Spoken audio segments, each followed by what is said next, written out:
কোটা নিয়ে সাধারণ শিক্ষার্থীদের মধ্যে বিভ্রান্তি সৃষ্টিকারী বিএনপি ও রাজাকারের সন্তানদের অপরাজনীতি প্রতিবাদ সহ ৭ দফা দাবিতে রাজধানীর শাহবাগ ও টিএসসিতে বিক্ষোভ মিছিল করেছে বাংলাদেশ মুক্তিযোদ্ধা সন্তান সংসদ।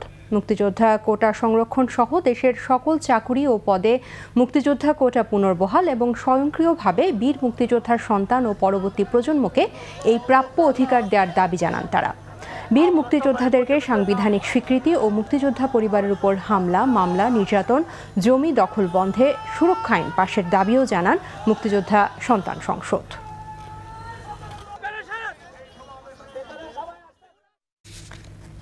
বীর মুক্তিযোদ্ধা ও তাদের সন্তানদের স্বল্প সুদে ঋণ, বীর মুক্তিযোদ্ধার স্ত্রী সন্তানদের সরকারি বেসরকারি হাসপাতালে অগ্রাধিকার ভিত্তিতে চিকিৎসা দিতে হবে।